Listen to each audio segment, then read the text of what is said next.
All right. Good evening. I am Michael Poppa, Executive Director of the Mainstream Coalition.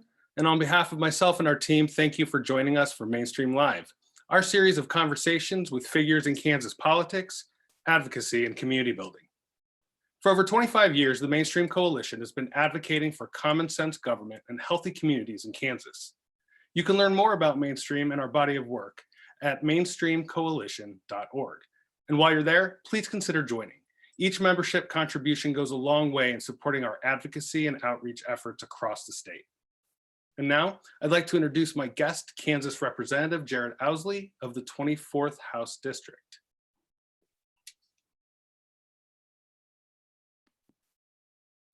Hello, Mike. Hello, Representative Ousley. Thank you for being here. Thank you for having me. You're very welcome. How are you and your family holding up? You know, the kids are getting a little stir crazy, but the sunshine sure helps. The afternoon rain doesn't do anybody any good. I don't think we've had enough of that for a minute, but everybody's doing good. Good. Glad to hear. What are some highlights of, if there were any highlights of being home with the family? Being home with the family. I honestly, we joked just a second ago about chickens, and we did get chickens as a family, and they were hatchlings when we got them 5 weeks ago, and they're small chickens now, and that's been a great distraction. The kids have really enjoyed it. They've helped take care of them, and so our environmental lab course is going well. Excellent. That's fun. How has all of this changed, the way you conduct business? How has it changed the communications with your constituents? I'm usually more of an in-person type of individual. And, I'm always happy to meet somebody for coffee if we've got an issue we need to discuss or, an interest that they'd like to pursue. And I've spent a lot more time, on the phone and emailing. When session wrapped up, I didn't know it was going to be the last day I was going to be there. So I left my laptop. So my phone's all I've had to work off of. And my screen time has grown and grown and grown. Meanwhile, constituent needs and concerns have grown and grown and grown, and it's been difficult. It's hard to hear the stories of some of the heartache. House District 24 has, Merriam Lane and I-35 running right through the heart of it. We're 75th Street to Lamar on the I-35 corridor, and there's a ton of small businesses that run up and down there. So as this stay-at-home order has evolved, it went from, am I essential? Can I send people to work? And we're dealing with things that I never thought I'd deal with. And certainly I think a lot of these business owners never thought they'd deal with, and a lot of the residents, with their unemployment benefits. It's been a tall task, and I hope that I'm serving the people of my constituency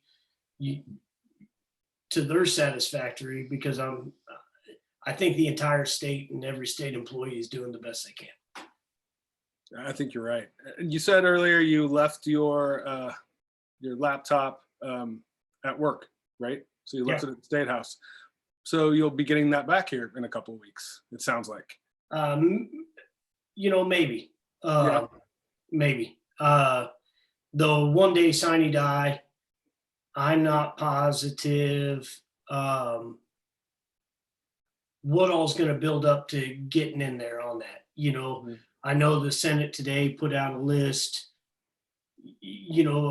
things that they wanted done, and one of them was property tax relief or tax relief, which I agree with. I think we need to do that. Obviously, the budget, we've got to readjust the budget. Another thing I'd like to see addressed, other than the elephant in the room of Medicaid expansion, which I'm not terribly optimistic for, unless if we were able to sneak one in, so to speak. Um, but I've talked with people that are dealing with one of Kansas statutes that puts a lockout penalty on unemployment insurance if you've ever been convicted of insurance fraud or committed insurance fraud, unemployment insurance fraud clarification.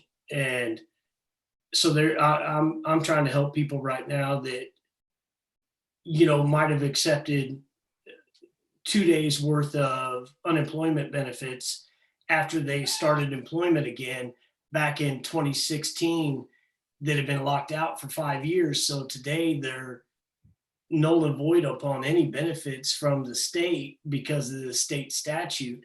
And the Department of Labor had actually introduced a bill last session that would say if monies had been repaid, if you had accidentally or knowingly or unknowingly, whatever, if the money had been repaid and you'd not charged the state taxpayers or the Department of Labor extra funds, that you would be eligible. That lockout period wouldn't apply to you anymore. And it never got a hearing. So that's one that I think that honestly, if they're going to go back and address things, that could really benefit a lot of Kansans right now that are unnecessarily locked out. Do you think that's and obviously it would just be, your feelings or your thoughts on the subject. Do you think that would be a priority for the committees? I don't. Okay. I don't. But in one day, I'm not sure how much you're going to get, because I would think that would come through. I don't think that would come through the tax committee. I think that would come through, labor and economic development, and they're not scheduled to meet as far as I know. So Gotcha. I don't think it will be, but it's the Kansas legislature. Who knows? Sure. And just to clarify for anyone who doesn't know what we're talking about, the LCC met yesterday, and they're calling everyone back on May 21st for the one-day wrap-up adjournment session, the sine die. Have you heard anything about any safety? Did they put out anything about safety precautions or having PPE available? They haven't put out any details yet. It's my understanding that Legislative Administrative Services is working upon plans, but it's physically impossible to be in the chamber and socially distance, even if we use the gallery. And, I had heard that Missouri, when they came back, they socially distanced by having groups of legislators come in the chamber at a time and wait in their offices, in the meantime. But we office 2 and 3 per office sometimes. Not every legislator has their own office. So even that sort of system, I don't think would work for our situation, and meanwhile, the custodial staff, they're working hard to keep everything sanitized, just for the operations that are occurring within the state house right now. And I'm not positive that they can stay on top of things, so, but then the jeopardy of that comes in, and this was my thought at the end of session. And for those of you that don't know, I've got a medically fragile child, and when the pandemic became real, I chose not to attend the last 4 days of session. I stayed at home. There was a legislator that was sick that I had been in contact with, and we didn't know if, there had been 3 rallies in the building that week or the week prior, and we were just learning of the 2-week incubation period, and I was scared for my kid. So I sat on pins and needles at home watching, while things went down, and ready, to get in the vehicle and get there if I needed to be. Um, but the thought of bringing it home to my child just was too much. Well, I, you never think when you run for office, or at least I wouldn't think that you would, that you might have to put your life in danger for your constituents or your family's lives in danger for your you put your constituents. family through a lot when you run for office. Right. You know that. Um, but yeah, I never thought to put their safety at risk. Certainly the entire family makes sacrifices, but not like that. So, I don't know what'll happen, Right. sine die. I hope everybody's on their best behavior and they go and they be professional and everything's, up to snuff. They do what they need to do and get out and allow the recovery to take course. But, uh, we're where we're at. And the thing I want to remind people of is we're all in it together. You know, nobody's nobody's immune to this, so to speak. So Well, that's why I love things like this. That's why I'm really happy that you were able to join us tonight, because there's still a semblance of community and coming together and, getting the word out to people, whereas there wouldn't be otherwise. no, and since I left session, I think I've left the house 4 times. And they were all grocery store runs until I learned technology's not all bad and you can order groceries online and then they, show up right to your door. Uh, that's how fortunate we are.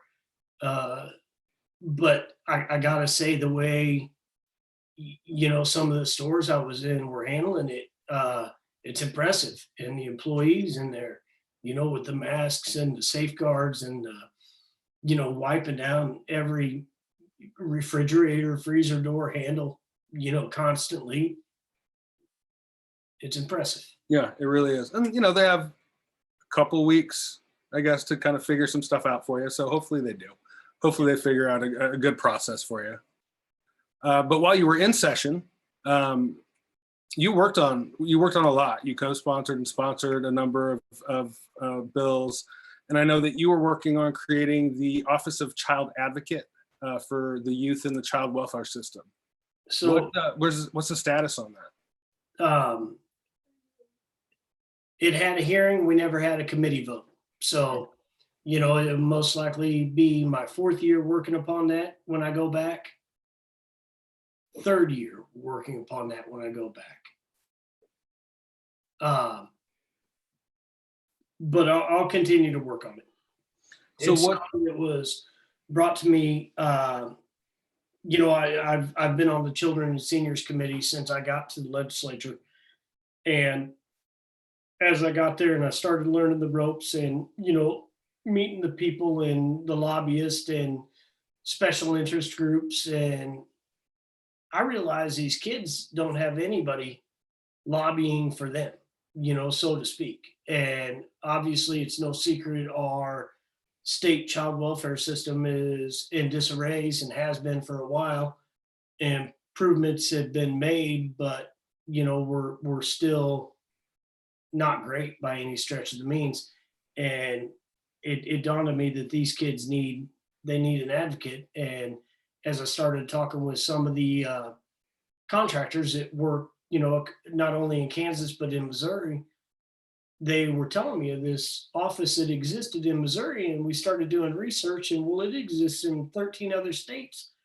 And the sole point of that office is to advocate for the kids, be that, you know, uh, double checking investigations, double checking best practices within the system, applying for grants where we can be eligible for federal drawdowns, but just solely to advocate for the kids in the child welfare system. And I really think that that's an important step, and I'll continue push for it when given the opportunity. I'm really sad the session stopped. I think the ball was moving on that, and I think given the time in session, it would have had the votes to pass. And right now, I got an update from Department of Children and Families the other day that reports for child abuse are down like 20 or 30%, I think. And I'm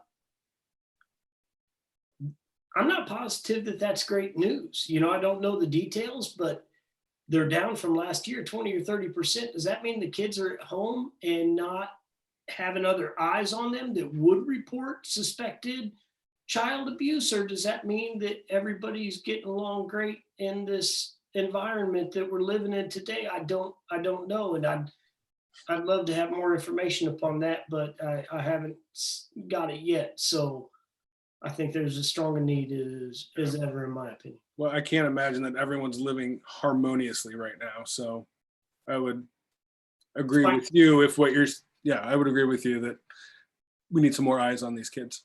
Right. And it'd be nice to have somebody to have the, authority or jurisdiction to, really dig deep into situations and make sure that everything's proper. Yeah.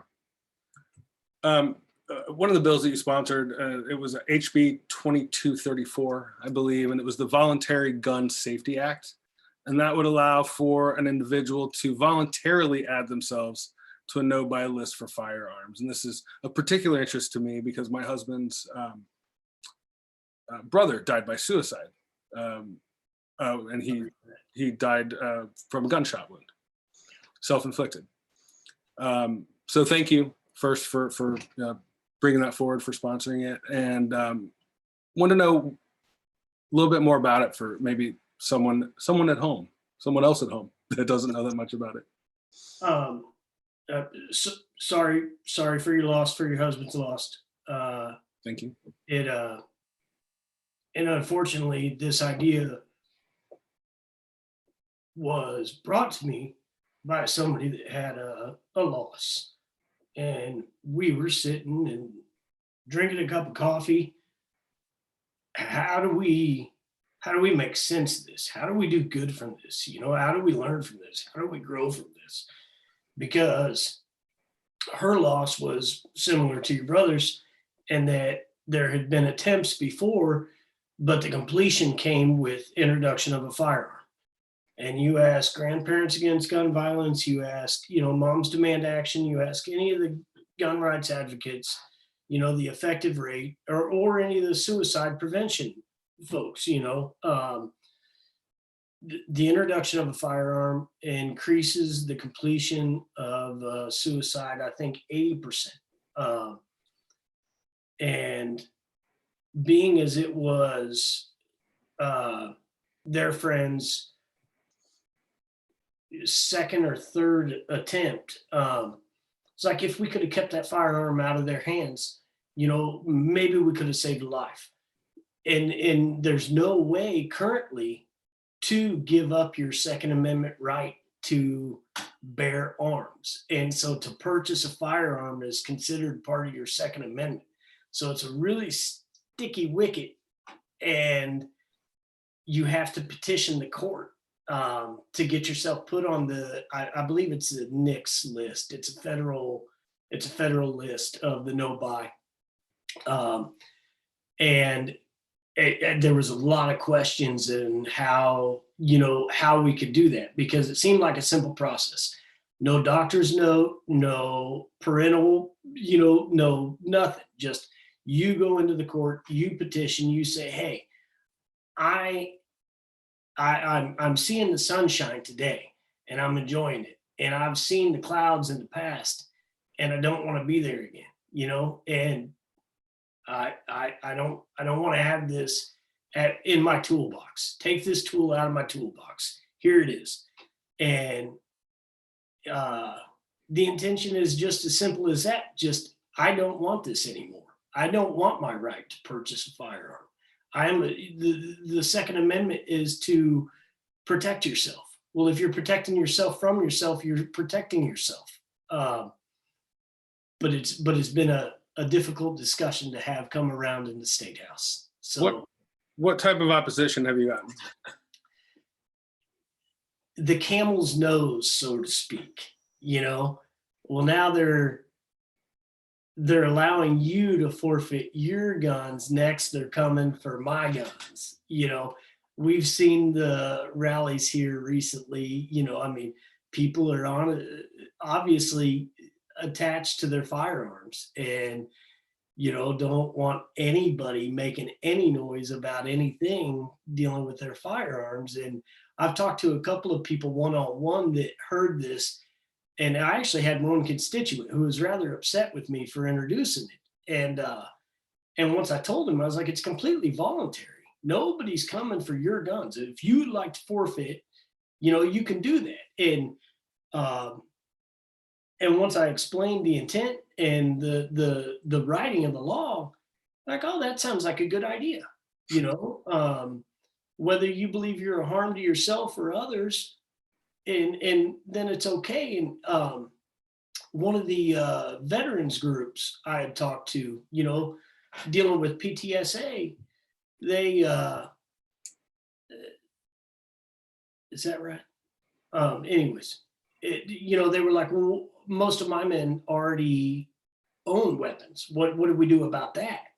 You know, and I was like, look, I'm not coming for anybody's guns. You know, you're going to have to find that on your own.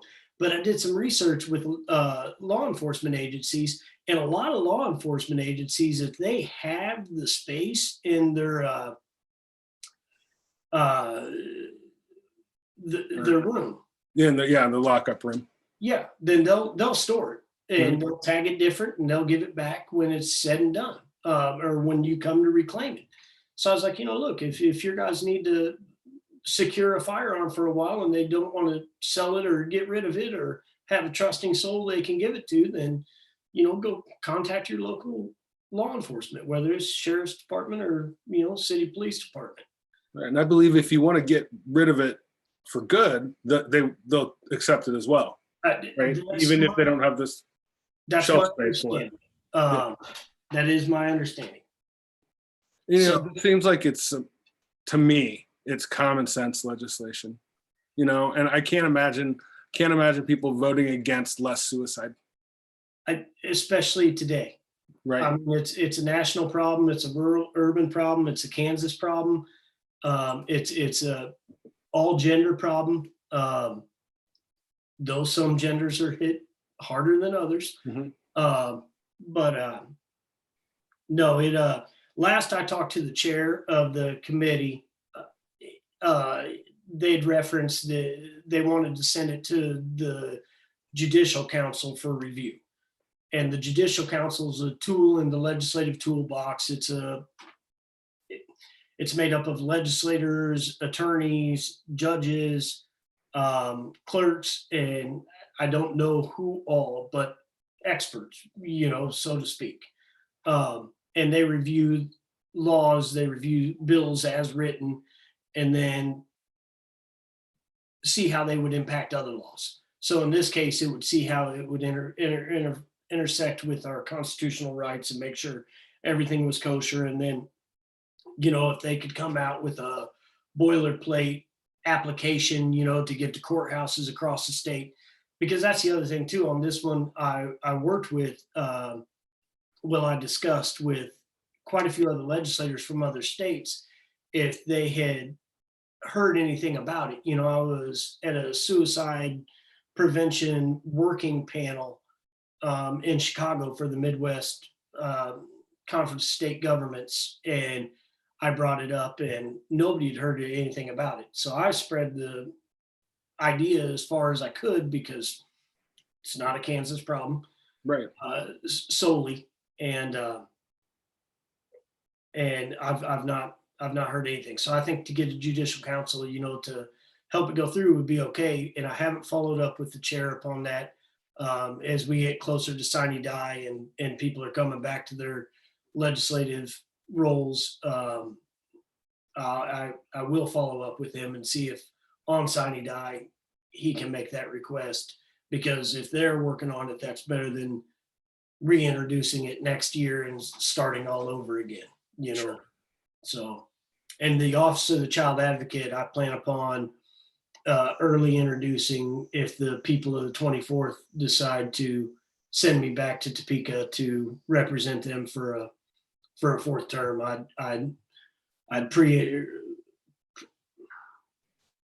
get that one in the books so that people know that it's coming. So that if anybody has any objections with it, we can get to working on it before we get to session. Great. Well, Representative Ousley, thank you so much for your work. Thank you for tackling these two issues that we've been speaking about tonight, the child advocacy and the suicide prevention. Really appreciate that. Michael, thank you for having me. This has proven to be a different time to communicate with people, so I appreciate the opportunity to get out there and at least have a discussion. Of course, and hopefully we'll be able to talk again soon on here. I like it. All right. All right. Thanks again. Have a great night. All right. You too. Thanks. And thanks to everyone tonight for watching. Please remember to visit mainstreamcoalition.org to learn about how you can make an impact in this year's elections. And one way is to walk with us. Due to the pandemic, Walk the Vote is going online. This year, it's a week-long event ending on June 13th with a virtual walk in real communities all across Kansas. Now, this week-long event, it's more than just a fundraiser for Mainstream. It's a movement. It's an opportunity to advocate for the issues that are most important to you. So learn more and register today at walkthevote.org. Thanks again for joining us. Stay safe and remember to do more than vote with Mainstream in 2020.